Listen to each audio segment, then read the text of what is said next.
So hello my students, I am Jitendra Mahapatra. Welcome you all on my YouTube channel Jito physics. और आज के इस physics के शॉर्ट वीडियो में हम लोग डिस्कशन करेंगे नीट 2021 के एक और क्वेश्चन। और क्वेश्चन है find the angle of emergence from the prism of refractive index of glass is √3 and ये डायग्राम दिया गया है और ऑप्शन दिया गया है। ऑप्शन 1 में है 60 डिग्री, ऑप्शन 1 में है 60 डिग्री, ऑप्शन 2 है 30 डिग्री, और ऑप्शन 3 है 45 डिग्री एंड ऑप्शन 4 है 90 डिग्री। तो यहाँ पे कौन सा ऑप्शन सही है अभी हम निकालेंगे। ओके, तो मैं स्नेल्स लॉ थोड़ा बता देता हूं। ये अगर एक इंटरफेस है और ये उनका नॉर्मल लाइन है, ये नॉर्मल लाइन है, और यहां से अगर एक रे इंसिडेंट हो रहा है और यहाँ का रिफ्रैक्टिव इंडेक्स अगर μ1 और यहाँ का रिफ्रैक्टिव इंडेक्स अगर μ2, ये दोनों डिफरेंट मीडियम है, तो ये है एंगल ऑफ इमर्जेंस और ये है suppose angle of refraction.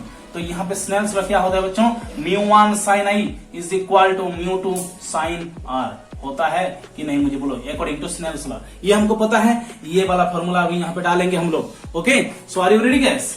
Okay, so pen और पेपर ले आइए और जितो फिजिक्स के साथ जुड़ जाइए। 5 मिनट का वीडियो है, आपका लाइफ का कीमती 5 मिनट मुझे दे दीजिए, एक और क्वेश्चन का आंसर सोल्यूशन ले जाइए। ओके, तो चलिए, तो हम क्या करेंगे, देखो अभी यहां से जो इंसिडेंट रे आया है ये देखो परपेंडिकुलरली इंटरफेस के साथ एंट्री कर रहा है, परपेंडिकुलरली इंटरफेस के साथ इंसिडेंट हो रहा है, मतलब कि नॉर्मल लाइन के ऊपर ही वो इंसिडेंट हो रहा है। तो यहाँ के इंसिडेंट एंगल कितना होगा, 0 होगा कि नहीं। देखो यहाँ पे ऐसा है, ये नॉर्मल लाइन है और ऐसा आया है इंसिडेंट रे, तो एंगल ऑफ इंसिडेंट कितना हुआ, 0 हुआ है कि नहीं, बोलिए।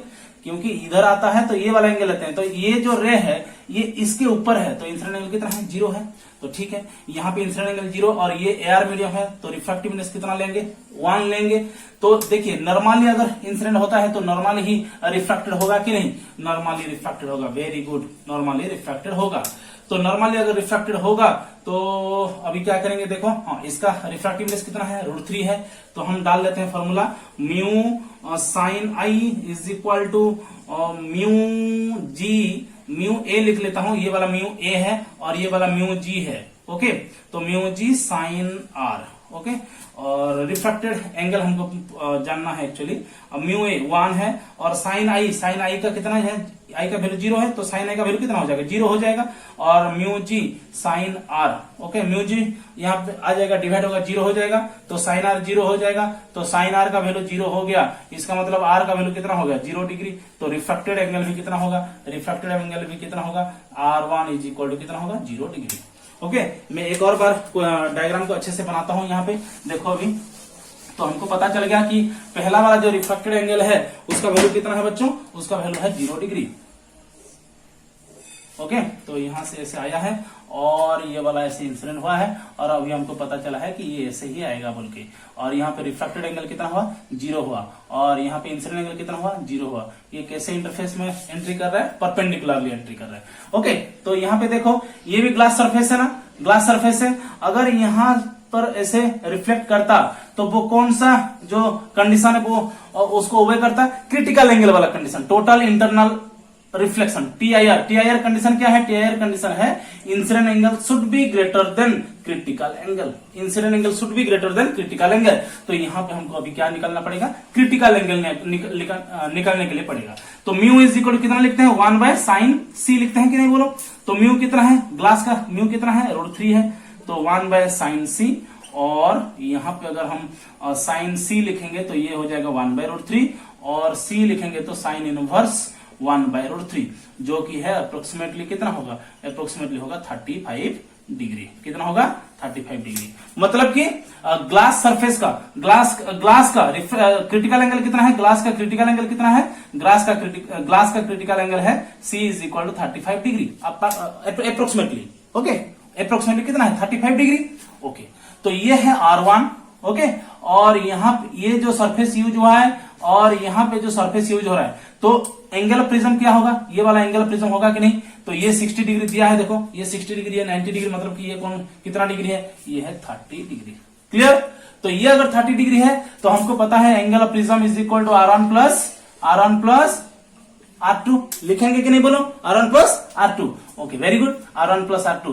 तो R1 तो है, R1 है कितना, 0 डिग्री, अभी निकाल चुके हैं, अभी R1 निकाल चुके हैं ना यहाँ से, तो R1 है 0 प्लस R2 और एंगल ऑफ प्रिज्म कितना है 30 डिग्री। तो जिन दोनों ठो सरफेस यूज होंगे, मतलब कि ये सरफेस यूज हुआ है, ये सरफेस यूज हुआ है, तो ये वाला होगा एंगल ऑफ प्रिज्म। ये वाला सरफेस, अगर ये वाला सरफेस यूज होता है तो ये वाला हो जाता तुम लोगों का एंगल ऑफ प्रिज्म। ये वाला और ये वाला होता तो ये वाला होता है एंगल ऑफ प्रिज्म। तो ये वाला सरफेस यूज हुआ है और ये वाला सरफेस यूज हुआ है, तो ये हो जाएगा हमारा एंगल ऑफ प्रिज्म। तो R2 कितना हो जाएगा बोलो, R2 हो जाएगा 30 डिग्री। ओहो, ये इंसिडेंट हो रहा है 30 डिग्री एंगल से, ये इंसिडेंट हो रहा है 30 डिग्री एंगल से, लेकिन ग्लास का क्रिटिकल एंगल है 35 डिग्री। तो क्या बोल रहे हैं TIR, क्या बोल रहे हैं, incident angle should be greater than critical angle. तो यहाँ पे कंडीशन फेल हो जा रहा है और ये TIR नहीं करेगा। TIR नहीं करेगा मतलब यहां से ऐसे रिफ्लेक्शन नहीं होगा, मतलब कि ये यहां से ऐसे क्या होगा, इमर्ज करेगा। तो यहाँ पे कितने एंगल में वो इंसिडेंट कर रहा है, R2 कितना है अभी 30 डिग्री। मैं अभी क्रिटिकल एंगल का कंसेप्ट हटा दे रहा हूं, क्योंकि क्रिटिकल एंगल का कंसेप्ट यूज नहीं होगा, क्योंकि TIR सेटिस्फाई नहीं कर रहा है। Incident angle should be greater than critical angle होना चाहिए। तो इंसिडेंट एंगल हो रहा है 30 डिग्री, लेकिन क्रिटिकल एंगल हो रहा है 35 डिग्री। क्लियर। तो इंसिडेंट एंगल कितना है 30 डिग्री और इधर का रिफ्रैक्टिव इंडेक्स का वैल्यू कितना है √3 है। तो इधर अगर बाहर आएगा वो, तो इमर्जेंट एंगल कितना होगा E और रिफ्रैक्टिव इंडेक्स कितना है 1। तो ये वाला सरफेस है, ये वाला सरफेस है, इधर का इंसिडेंट एंगल है 30 डिग्री, रिफ्रैक्टिव इंडेक्स है √3, इधर का इमर्जेंट एंगल है E और रिफ्रैक्टिव इंडेक्स है 1। तो हम फिर एक बार डालेंगे Snell's law. Okay, Snell's law डालने के बाद आंसर खत्म। क्लियर। तो स्नेल्स लॉ क्या है बच्चों, बोलो स्नेल्स लॉ क्या है, μg sin R2, μg sin R2 is equal to μa sin E। हो ये है √3 μg, ग्लास का रिफ्रैक्टिव इंडेक्स कितना है √3, sin R2 कितना है 30 डिग्री। हो μa 1 sin E। ओके, सो ये हो गया √3, sin 30 का वैल्यू हो गया 1/2, मतलब कि √3/2। तो ये है sin E और sin E is equal to, we can write sin कितना डिग्री, sin 60 डिग्री।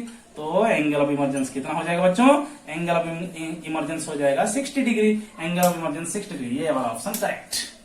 तो ये जो वीडियो है, हम इस वीडियो में क्या सीखे, टोटल इंटरनल रिफ्लेक्शन क्या है, incident angle should be greater than critical angle, incident angle should be greater than critical angle, और light ray should be travel from denser to rarer. Denser से रेरर तो कर रहा था, डेंसर से rarer तो कर रहा था, लेकिन incident angle greater than critical angle नहीं हुआ। तो स्नेल्स लॉ सरफेस में डाले, इधर का रिफ्रैक्टिव इंडेक्स, इधर का इंसिडेंट एंगल, इधर का रिफ्रैक्टिव इंडेक्स, इधर का refracted angle. Clear. μa sin I is equal to μg sin R। Clear. तो ये वीडियो आप लोगों को कैसा लगा, एनर्जेटिक अगर लगा होगा तो आप लोगों आपके दोस्तों के साथ शेयर करें। अगर अभी तक चैनल को सब्सक्राइब नहीं किए हैं तो चैनल को सब्सक्राइब करके आगे तक शेयर करें। Okay, thank you.